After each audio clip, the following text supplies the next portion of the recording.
بالله من شرور أنفسنا ومن سيئات أعمالنا من يهده الله فلا مضل له ومن يضلل فلا هادي له أشهد أن لا إله إلا الله وحده لا شريك له وأشهد أن محمدا عبده ورسوله اللهم صل وسلم على محمد وعلى آله وصحبه والتابعين بإحسان إلى يوم الدين أما بعد رب اشرح لي صدري ويسر لي أمري واحلل عقدة من لساني يفقه قولي Rabbi zidni ilma, wahai Tuhanku, tambahkanlah ilmu kepadaku. Allahumma faqihna fid din. Ya Allah, kurniakan kepada kami kefahaman tentang agama. Wa 'allimna ta'wil, dan ajarkanlah kepada kami ilmu ta'wil. Wahdinas siratal mustaqim, dan tunjukkan kepada kami jalan Engkau, jalan yang lurus. Amin ya rabbal alamin. Saudara-saudari, sahabat sahabiah, muslimin muslimat, rahimakumullah. Tajuk kita pada pagi ini ialah berkenaan dengan persoalan apakah apabila kita melakukan sesuatu amalan ataupun ibadat, ukuran pahala lebih banyak itu berdasarkan kepada apa? Apakah jikalau amalan itu lebih susah, kan, lebih berat untuk dilakukan, ianya lebih banyak pahala atau bagaimana? Jadi ini antara isu yang dibincangkan oleh para ulama, dan kita sebagai orang-orang Islam, kita sebagai Muslim, mukmin, ahli ibadah, kita yang cuba untuk menjadi ahli ibadah, berusaha untuk memperbanyakkan ibadat kepada Allah Subhanahu Wa Taala, sudah tentu kita nak tahu bagaimana cara untuk mendapat pahala yang lebih banyak, kan, yang lebih afdal di sisi Allah Subhanahu Wa Taala. Saya percaya bahawa tuan-tuan, perempuan, sahabat-sahabat sekalian macam saya jugalah, kalau kita tahu ada kaedah yang tertentu itu boleh mendatangkan pahala yang lebih banyak, maka kita akan cubalah, kan, untuk berusaha supaya kita dapat melakukannya. Maka timbul persoalan, apakah sesuatu amalan itu bila dia lebih susah, dia lebih membebankan, maka itu akan menjadikan kita lebih banyak pahala. Jadi ini yang kita akan sentuh pada pagi ini. Tujuannya apa? Tujuannya supaya kita tidak mempunyai anggapan yang salah. Apakah kalau kita melakukan semua benda itu dengan cara yang susah, kita dapat pahala yang banyak. Sedangkan tidak sedemikian. Jadi kita nak tahu pendapat yang lebih tepat di sisi para ulama yang muktabar. Baik, sidang hadirin mukminin, sebenarnya ada satu ungkapan bila kita belajar fiqh, kita akan sentiasa jumpa penceramah, guru-guru agama mengajar kepada kita as-sawabu ala qadril masyaqqah. Pahala itu, ganjaran daripada Allah Subhanahu Wa Taala, dia mengikut kadar kesusahan yang dihadapi oleh hamba. Ini satu ungkapan yang biasa kita dengarlah, as-sawabu ala qadril masyaqqah. Kan, pahala ataupun ganjaran daripada Allah kita akan dapat mengikut kadar kesusahan yang kita alami. Itu secara umumnya. Jadi maka timbul persoalan, apakah semua amalan seperti itu? Apakah semua ibadat lebih sukar maka kita akan dapat lebih banyak pahala? Apakah macam tu? Ataupun ada kaedah-kaedah tertentu, pengecualian dan sebagainya yang mengecualikan sesuatu ibadat itu daripada kaedah tersebut. Jadi para ulama banyak membincangkan tentang ungkapan ini. Sebahagiannya mengatakan bahawa perkataan ini, ungkapan ini bahawa pahala itu diberikan berdasarkan kepada kadar kesusahan, tidaklah benar dalam semua keadaan. Maksudnya dia ada pengecualiannya. Dia ada kaedah-kaedah lain yang perlu kita lihat juga. Sebagaimana contoh, kalau kita lihat apabila kita melakukan sesuatu perkara secara berlebih-lebihan, apakah kita dapat pahala? Jadi ini antara persoalan-persoalan. Sebagai contoh, kita ambil wuduk, kan kita tahu bahawa Nabi SAW mengajar cara kita berwuduk, sama ada kita basuh 1 kali atau kita basuh 2 kali, dan yang maksimum yang disunatkan kepada kita ialah membasuh 3 kali anggota wuduk. Maka bila kita berlebihan, kita basuh sampai 4 kali, 5 kali, maka apakah itu bermakna kita akan mendapat pahala yang lebih? Maka sudah tentu jawapannya tidak. Sebab itu sudah terkeluar daripada apa yang diajarkan oleh Nabi SAW. Maka itu contoh yang paling mudah untuk kita faham bahawa bukan semua keadaan yang boleh untuk kita mengatakan bahawa kalau lebih banyak, lebih susah, lebih membebankan, maka kita akan dapat pahala yang lebih. Bukan. Baik. Satu lagi contoh yang kerap kali ditanya oleh masyarakat ialah kalau kita bermusafir. Kan? Bila kita bermusafir, yang mana lebih banyak pahala? Kan? Yang mana lebih banyak pahala? Apakah lebih banyak pahala kita sembahyang secara tamam? Tamam ni makna sembahyang secara sempurna lah.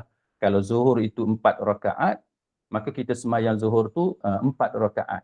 Ataupun bila kita bermusafir, lebih banyak pahala, lebih afdal untuk kita sembahyang 2 rakaat yang dinamakan sebagai qasar.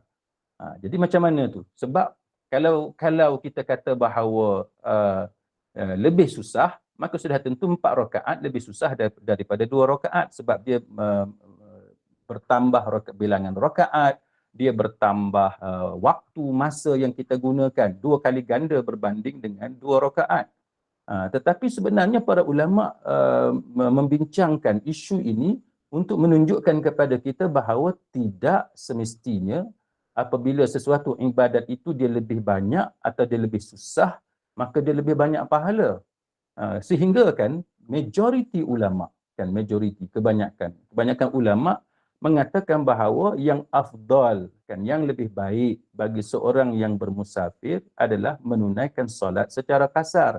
Jadi kalau antara 4 rakaat dengan 2 rakaat, logik akal mengatakan bahawa pahala lebih banyak 4 rakaat. Tetapi majoriti ulama tidak mengatakan demikian. Mereka mengatakan yang 2 rakaat qasar itulah yang afdal bagi orang yang bermusafir. Jadi ini yang kita perlu faham dalam agama kita. Kerana agama kita datang dalam keadaan untuk memberi keringanan, kemudahan kepada penganutnya. Jadi ada ketikanya ibadat yang lebih pendek ataupun yang lebih mudah, pahalanya lebih banyak berbanding dengan ibadat yang lebih banyak bilangan rakaat dan seumpamanya. Alasan ulama apabila mereka mengatakan bahawa qasar itu yang lebih afdal, kerana mereka mengatakan bahawa Nabi SAW dan juga Khulafa ar-Rashidin al-Mahdiyyin, semua mereka ini bila bermusafir, mereka sentiasa menunaikan solat qasar. Mereka tidak menunaikan solat secara tamam, secara 4 rakaat. Dan kita tahu bahawa Nabi SAW adalah the best pattern, the best example, contoh yang terbaik untuk kita. Laqad kana lakum fi Rasulillahi uswatun hasanah. Sesungguhnya pada diri Rasulullah itu terdapat contoh teladan yang baik bagi kamu. Jadi kalau kita nak melihat contoh yang lebih baik, sudah tentu Nabi SAW melakukan ibadat yang lebih baik, kan, yang lebih banyak pahalanya. Jadi Nabi mengajar kepada kita dan contoh Nabi itu diikuti oleh semua khalifah yang 4, yang mana mereka setiap kali bermusafir mereka qasar sembahyang. Jadi kita tak boleh kata bahawa 4 rakaat tu lebih baik, afdal, sebab Nabi akan sentiasa melakukan yang afdal, yang lebih baik, yang lebih afdal. Itu adalah contoh yang terbaik kepada kita. Dan kita lihat contohnya Al-Imam An-Nawawi rahimahullahu ta'ala. Dia mengatakan bahawa telah kami sebutkan, qad zakarna, dia kata telah kami sebutkan bahawa mazhab kami, yakni mazhab Al-Imam Asy-Syafi'i, mazhab kami qasar dan itmam itu, yakni sembahyang 2 rakaat ataupun 4 rakaat itu kedua-duanya boleh. Bila kita musafir, Imam Nawawi kata, kita nak semayang kasar 2 rakaat pun boleh, kita nak semayang itmam 4 rakaat pun boleh. Tetapi Imam Nawawi mengatakan dalam mazhab Syafi'i bahawa qasar itu yang lebih baik. Kan qasar itu ataupun sembahyang 2 rakaat itu kita ringkaskan itu lebih baik, lebih afdal berbanding dengan kita itmam, kita lengkapkan sembahyang itu 4 rakaat. Dan Imam Nawawi mengatakan bahawa inilah juga pandangan oleh Khalifah Uthman bin Affan, sahabat Nabi yang lain seperti Sa'ad bin Abi Waqqas, isteri Nabi Ummul Mukminin Aisyah radhiyallahu anha dan sebagainya. Dan banyak juga pandangan-pandangan lain seperti Ibnu Mas'ud, Ibnu Umar, Ibnu Abbas, Al-Hasan Al-Basri, Abu Thawr dan sebagainya. Dan ini adalah pegangan majoriti ulama. Cuma dalam agama kita dia ada pengecualian-pengecualian. Contohnya kalau kita musafir, lepas tu kita singgah di masjid. Dan kita singgah di masjid dan di masjid tu mereka sedang menunaikan solat berjemaah dan ada imam mukim di tempat itu, imam tempatan yang jadi imam dan mereka sembahyang tamam, sembahyang 4 rakaat. Maka sebahagian ulama mengatakan bahawa hendaklah dia menunaikan solat secara tamam kerana mengikut imam. Dia musafir, kan, kita sampai di masjid, singgah tengah jalan mana-mana tepi highway ke apa, ada satu masjid kita jumpa, ataupun kita jalan kampung, ada jumpa masjid di kampung tersebut, kita singgah, kita musafir. Pada masa itu kita nak sembahyang 2 ataupun 4, maka sebahagian ulama mengatakan bahawa hendaklah kita ikut imam, dan ini pendapat keempat-empat mazhab dan juga kebanyakan ulama. Jadi itu contoh bahawa ada ketikanya qasar itu lebih afdal, dan ada ketikanya tamam itu lebih afdal, iaitu bila kita sembahyang dalam masjid yang ada imam mukim. Kerana dalam agama Islam ni, Islam satu agama yang datang kepada kita untuk menyatukan kita, tak mau nampak berpecah. Jadi kalau masuk dalam masjid, ada jemaah dekat sana, kemudian kita sembahyang berbeza-beza, bersendirian di belakang ni, jadi nampak tak cantik, kan? Bukan tak boleh, boleh, tapi kita sembahyang contohnya di belakang masjid, di luar masjid. Tapi yang afdal, yang lebih baiknya ialah kalau kita bertembung dengan imam mukim, imam tempatan yang solat berjemaah dengan penduduk tempatan, maka pada waktu itu yang afdalnya ialah sembahyang tamam ataupun 4 rakaat. Jadi itu contoh yang menunjukkan kepada kita bahawa ada perbezaan dari sudut pandangan para ulama. Jadi secara umumnya sembahyang 2 rakaat itu lebih afdal, lebih banyak pahala kerana itu menepati sunnah yang diajarkan oleh Nabi sallallahu alaihi wasallam, walaupun ianya lebih ringan, walaupun dia lebih mudah. Ini keindahan Islam. Ini adalah satu rahmat kepada kita untuk semua orang-orang mukmin, orang-orang yang beriman. Begitulah juga bila para ulama memberi contoh berkenaan dengan ibadat haji.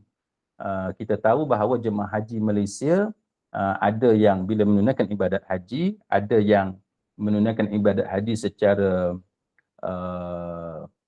apa yang kita panggil sebagai haji qiran, ifrad, kan.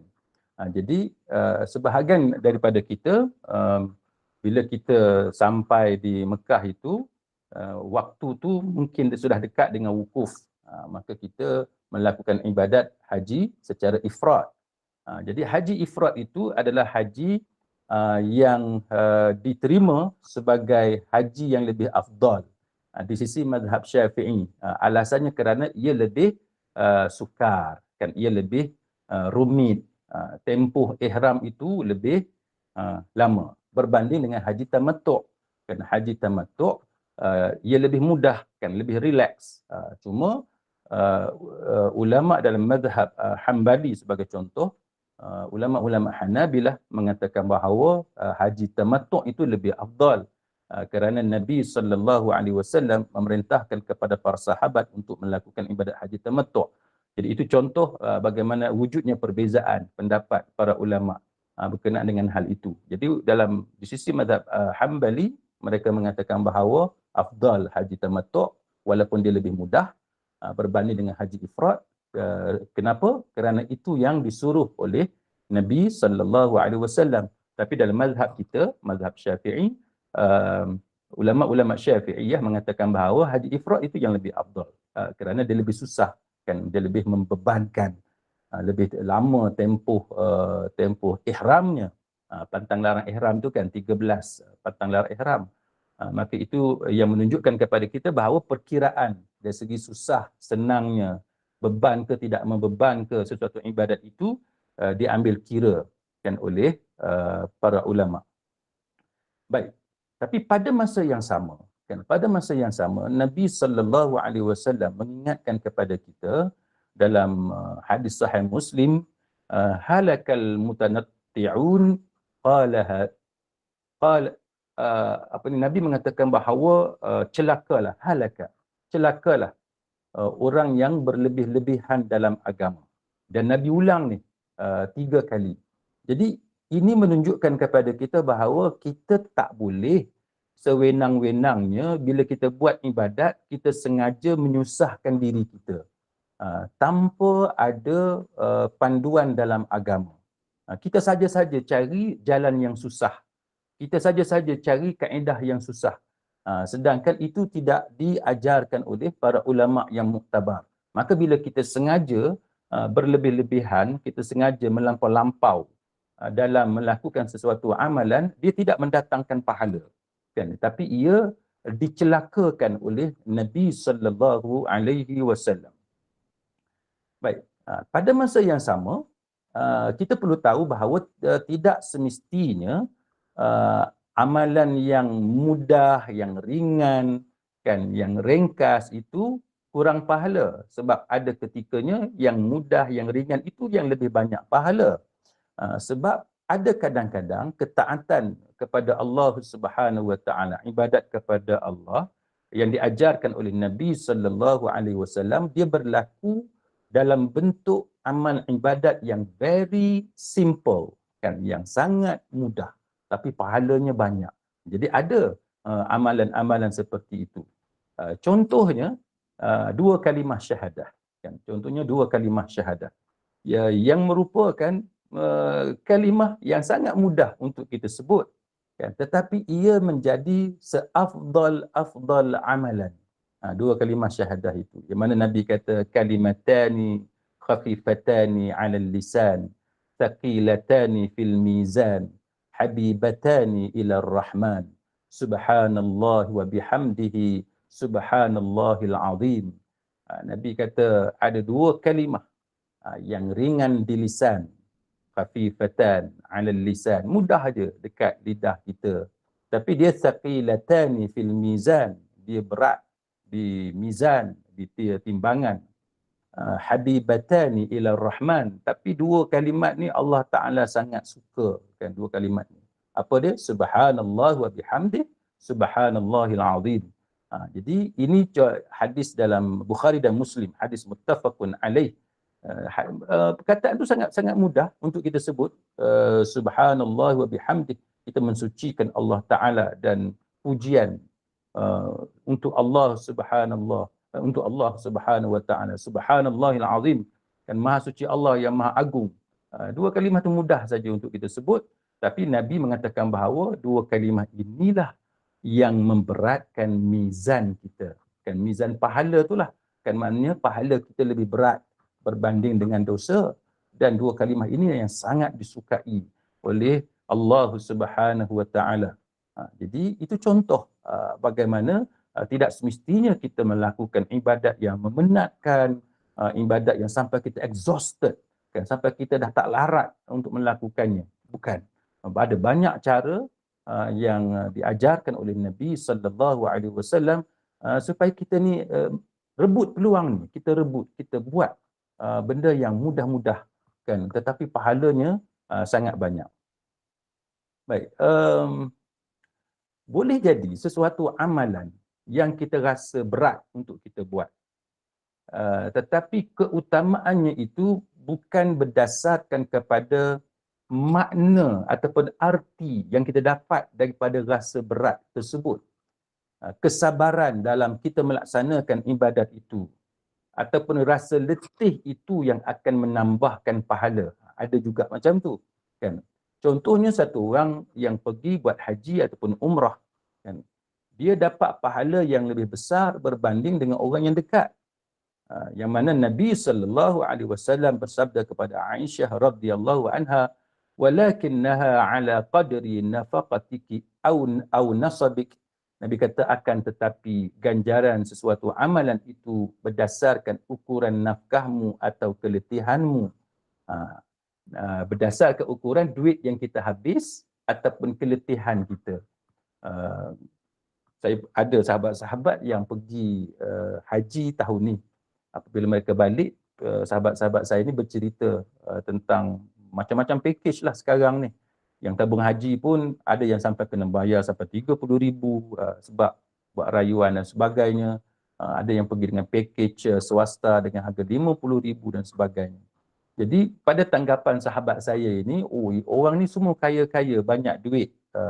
Tapi rupa-rupanya bila sambil makan bertanya, rupa-rupanya yang sanggup bayar 50,000, 60,000 untuk package haji ni, setengah-setengah itulah, sebilangannya itu bukan orang yang ada duit sangat pun.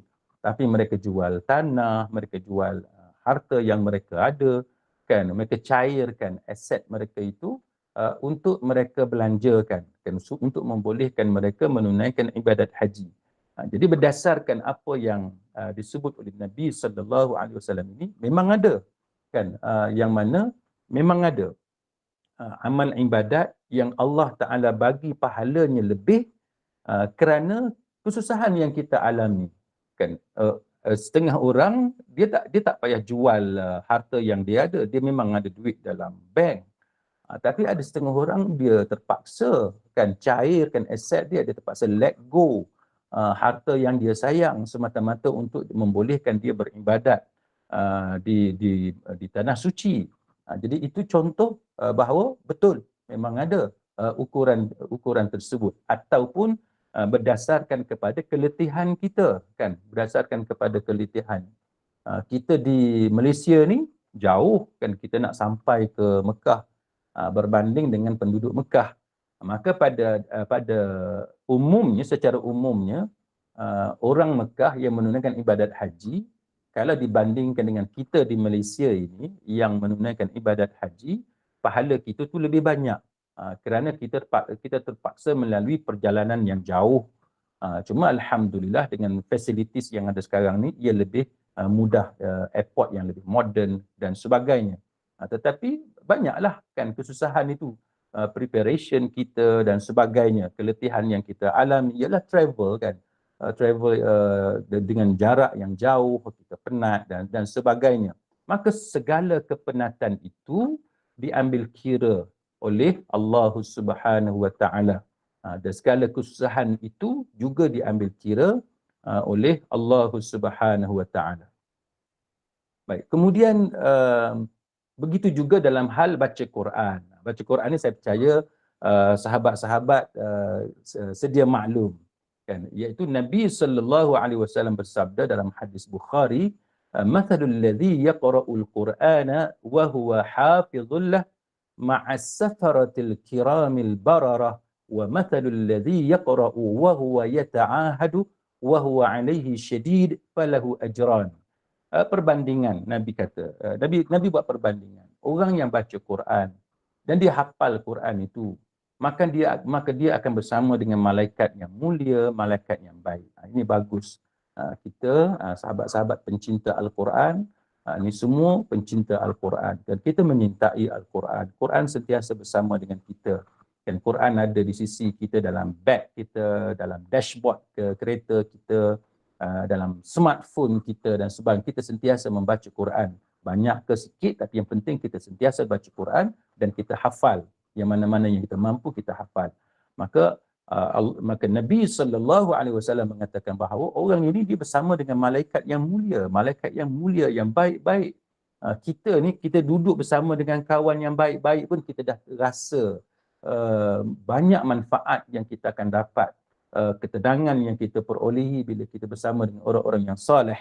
Maka apatah lagi bila Nabi menyebut malaikat ni, malaikat yang baik-baik, malaikat yang mulia. Dan kemudian Nabi sambung selepas itu, contoh perbandingan orang yang membaca Quran dengan rajin, kan, dia sungguh-sungguh dia baca, tapi dia susah kan dia mengalami kepayahan untuk baca Quran, maka dia akan dapat ganjaran 2 pahala, diberi 1 lagi pahala kerana kesusahan yang dia alami. Kan mungkin sebab dia gagap, mungkin sebab dia pronunciation dia kan, dia nak sebut makhraj huruf tu susah untuk dia sebut dengan betul, berulang kali ditegur berulang kali, tapi dia ada kesungguhan, ataupun mungkin dia baru nak bertatih, nak belajar, baru nak berjinak-jinak dengan Quran masa muda dahulu, masa remaja, masa kanak-kanak lari, malas baca Quran. Bila dah dewasa, dah usia semakin makin senja, barulah nak berjinak-jinak dengan Quran. Bacalah Quran ni kan. Bila kita baca Quran, kita rasa susah.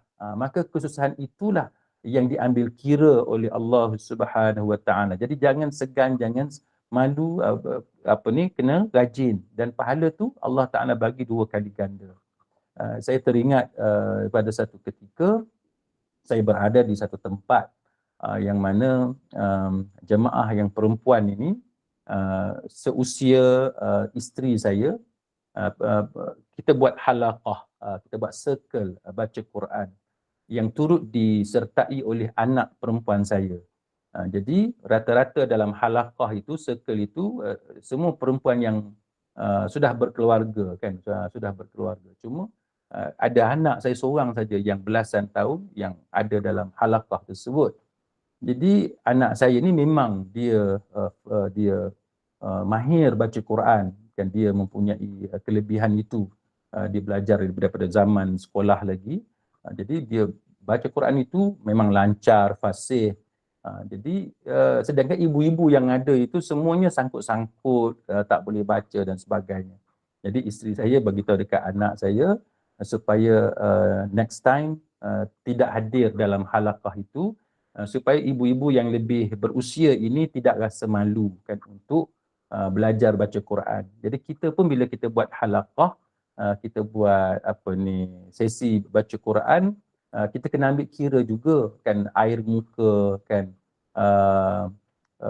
air muka sahabat-sahabat kita yang hadir, sebab nanti kita tak mahu dia rasa malu, dia rasa segan, ada orang yang lebih jauh lebih muda, nanti dia terasa macam tak selesa dan sebagainya. Jadi kita bila kita nak adakan majlis ataupun halaqah, ada kawan-kawan kita berkumpul, kita perlu ambil kira, takut-takutlah kan, takut-takut ada yang tak selesa. Tapi kalau semua okey, tak apa, kita bawa anak sekali dan sebagainya, tapi kita perlu jaga perasaan supaya masing-masing semangat kan untuk baca Quran, walaupun kita sudah tua, tapi sebab kita baru sedar kita nak baca Quran, maka kita perlu raikan rakan-rakan kita yang baru berjinak-jinak dengan Quran, supaya mereka tidak rasa malu kepada sesiapa dalam majlis berkenaan. Jadi ini contoh yang disebut oleh para ulama, memang ada. Kalau semakin susah ataupun ada beban untuk kita untuk melaksanakan ibadat yang tertentu, dalam hal ini contohnya baca Quran, maka ia akan diberi 2 pahala. Satu lagi ekstra pahala itu kerana kesusahan yang dia alami untuk dia belajar. Baik. Kemudian selain daripada itu, Nabi SAW juga menyatakan kepada kita bahawa daripada hadis itu, orang yang baca Quran dengan serius, dengan dia perhatikan satu-satu, dia betul-betul fokus, dan dia ulang-ulang bacaannya itu supaya dia boleh ingat ayat tersebut, sehingga menyebabkan dia rasa susah kan, dia rasa berat, sebab dia hafalan dia, daya ingatan dia tu tak macam orang lain. Yalah, antara kita ni kekuatan menghafal itu tidak sama. Ada orang dia baca 2-3 kali dia boleh ingat. Ada orang pula ulanglah berpuluh kali pun ingat sekejap lupa balik. Jadi kemampuan setiap orang tu berbeza di antara satu sama lain. Maka Nabi SAW menyatakan bahawa orang yang macam ni dia akan dapat 2 pahala. Kan, satu pahala kerana baca Quran, satu lagi pahala kerana dia rasa berat untuk dia buat.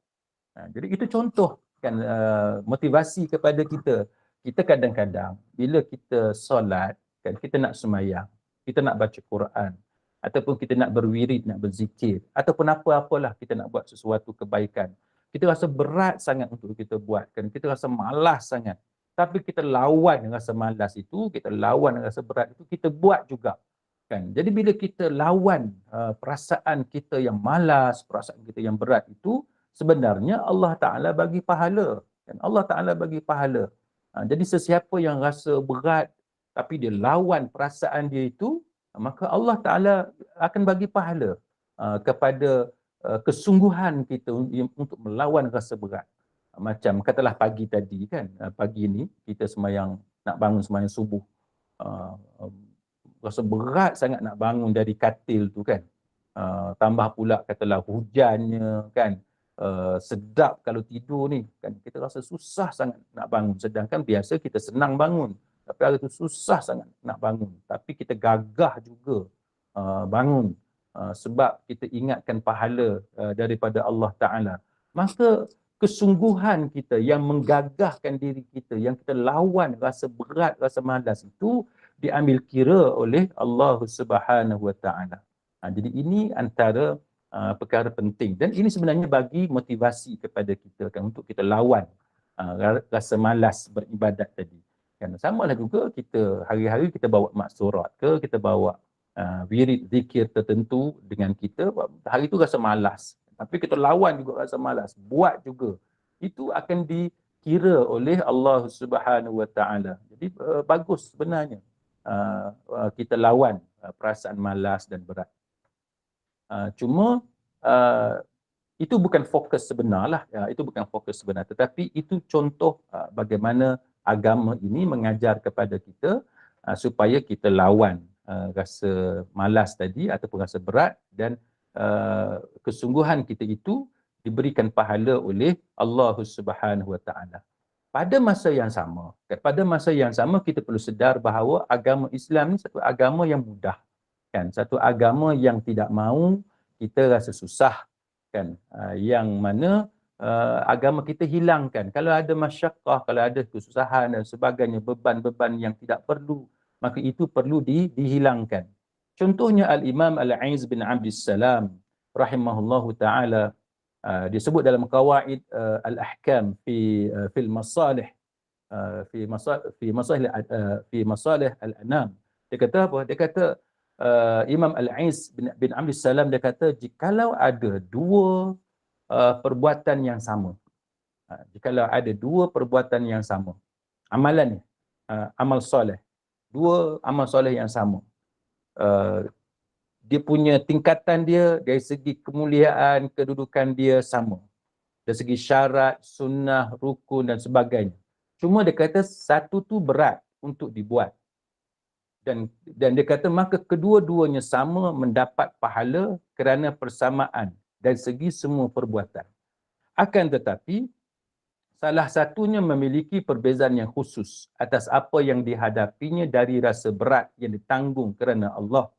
Maka dia diberi balasan atas kesabaran terhadap rasa berat yang dia tanggung, dan bukan kerana rasa berat itu sendiri. Jadi dia kata bukan sebab berat tu yang kita dapat pahala, tapi kerana sabar kita tu, kesabaran kita tu yang ekstra tu yang Allah Ta'ala bagi pahala. Bukan sebab beban tu yang menyebabkan Allah Ta'ala bagi pahala, tapi pahala tu kita dapat kerana kesabaran kita. Kita gagahkan diri kita ambil air semayang dengan suasana yang sejuk. Bukan sebab sejuk tu yang susah tu yang kita dapat pahala, tak. Tapi kerana kita ketahanan diri kita tu, kita gagahkan diri kita tu, kita sabar juga kan, walaupun dengan suasana sejuk dan sebagainya, kita gagahkan juga, maka itu yang diberi pahala oleh Allah Subhanahu Wa Ta'ala. Pasal apa? Sebab Al-Imam Al-Imam Al-Aiz bin Abdus Salam, dia kata kerana tidak dibenarkan dalam agama kita, dalam agama Islam, bertakarrub kepada Allah dengan sengaja mencari kepayahan. Agama kita tak benarkan kita ni beribadat kepada Allah saja-saja cari kesusahan. Jadi kalau kesusahan itulah yang diberikan pahala, maka nanti orang akan sengajalah cari cara susah. Maka sengaja mencari kesusahan dalam beribadat kepada Allah, itu tidak mendatangkan pahala. Jadi Imam Al-Aiz bin Abdul Salam kata, suatu taqarrub kepada Allah hakikatnya merupakan bentuk pengagungan kepada Allah Subhanahu wa taala, dan kesusahan itu sendiri bukanlah bentuk pengagungan ataupun kemuliaan yang kita besarkan Allah Subhanahu wa taala. Maka apa yang disebut oleh para ulama ialah apabila kita buat sesuatu amalan dan kemudian amalan yang kita buat tu kita rasa berat dan susah tanpa kita buat-buat ataupun tanpa disangka-sangka, kan, maka yang itulah yang Allah Ta'ala bagi kemuliaan dan keutamaan. Contohnya, kita pergi semayang. Kan? Kita pergi semayang. Tempat yang kita lalu tu, satu tempat tu sahaja. Tapi tempat tu dengan becaknya, dengan susah nak lalu, jalan tak elok. Maka kesusahan yang kita alami itulah kesabaran kita melalui jalan yang tak elok, itulah yang diberikan pahala oleh Allah Subhanahu Wa Taala. Maksud dia, kalau ada dua jalan, jangan kita sengaja pergi melalui jalan yang susah. Itu tidak memberikan pahala kepada kita sebab kita sengaja menyusahkan diri. Ataupun kita semayang, kan, kita ada aircon di rumah, kita ada kipas, kita sengaja tutup kipas, sengaja tutup aircon, kita nak semayang dengan dalam keadaan yang panas atas alasan kononnya supaya kita ni bersembahyang dalam keadaan susah untuk dapat pahala yang lebih, pahala ekstra daripada Allah Subhanahu Wa Taala. Maka kalau itulah cara yang kita lakukan, Allah Taala tak bagi pahala. Kan? Allah Taala tak bagi pahala sebab kita sengaja mencari jalan yang susah. Jadi maksud dia, kalau rumah kita, masjid kita, surau kita ada kemudahan-kemudahan yang boleh memberikan keselesaan kepada orang, maka kita gunakan secara maksimum. Kan, kalau ada kipas, gunalah kipas. Sekarang ni ada kipas helikopter, kipas gergasi, kan. Ada aircon dan sebagainya, pasang semua tu supaya semua tu selesa. Kita nak semayang dalam keadaan berpeluh, maka kita tutup aircon, kipas dan sebagainya. Kononnya dapat pahala ekstra, tak. Ulama mengatakan bahawa itu bukan cara untuk mendapat pahala yang ekstra. Jadi itu contoh yang disebut oleh para ulama.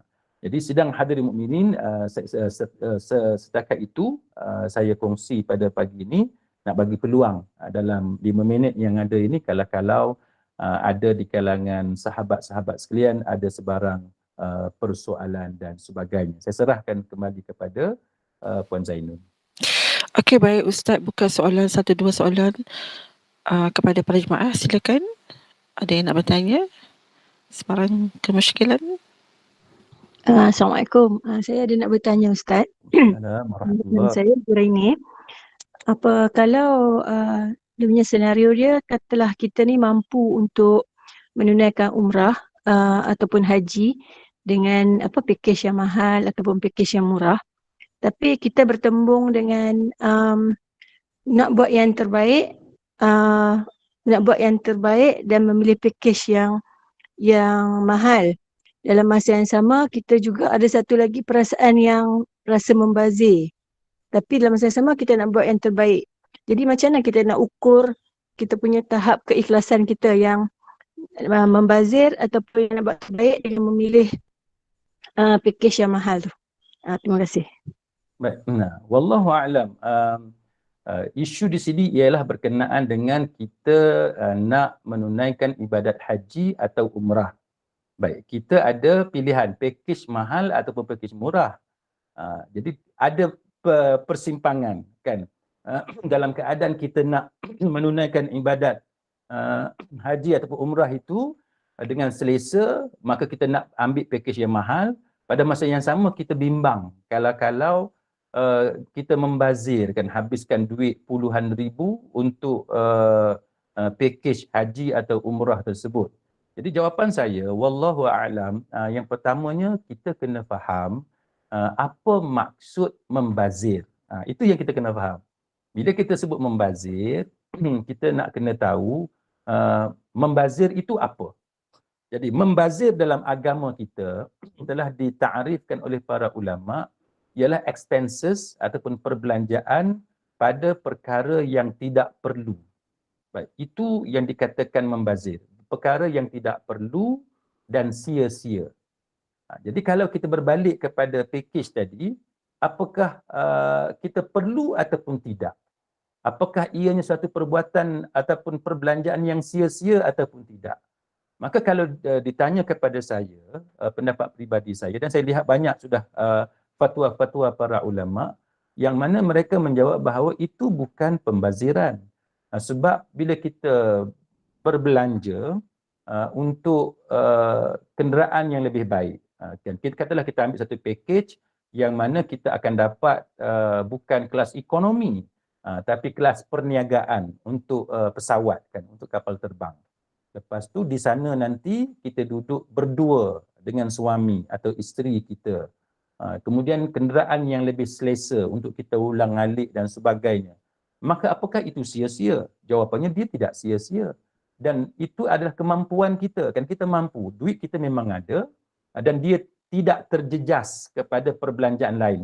Bukan bermakna bila kita mengambil package yang mahal itu menyebabkan anak kita tak boleh makan, menyebabkan kita tak bayar yuran pengajian anak. Bukan seperti itu. Kita memang mampu. Maka bila kita memang mampu, kita boleh ambil sebagai contoh package yang sekarang ni 80,000, 100,000 dan sebagainya. Kenapa? Kerana kita memang ada wang sebanyak itu dan ia bukan perkara sia-sia. Maka jawapan saya, itu bukan membazir kerana ia bukanlah perbelanjaan yang sia-sia dan ia memang sesuatu yang perlu. Tetapi pada masa yang sama, jikalau kita orang yang tidak berkemampuan, tapi tengok orang lain ambil package yang mahal, kita pun teringin juga package yang mahal. Sedangkan apabila kita bayar package yang mahal itu menyebabkan kita tak bayar yuran anak dan sebagainya, maka itu adalah perbelanjaan yang boleh termasuk dalam perbelanjaan yang sia-sia sebab menjejaskan nafkah anak dan sebagainya. Jadi saya harap penjelasan itu memadai. Wallahu a'lam.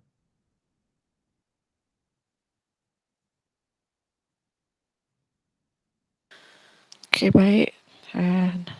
Rasanya setakat itu saja soalannya saya. Ya, Alhamdulillah, jazakallah khair Faiduz. Jazakallah. Terima kasih Ustaz atas kesedia berkongsi ilmu ini. Semoga ia dapat memberikan kefahaman buat kita semua. Terima kasih kepada yang bertanya.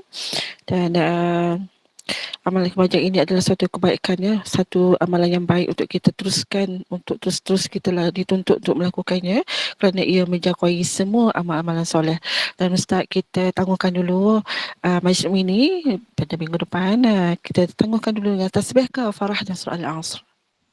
Silakan Ustaz. Kita akhiri dengan doa. Allahumma inna nas'aluka ilman nafi'a wa rizqan tayyiba wa amalan mutaqabbala. Ya Allah, wahai Tuhan kami, sesungguhnya kami pohon kepada Engkau ilmu yang bermanfaat, rezeki yang baik dan amalan yang diterima olehmu.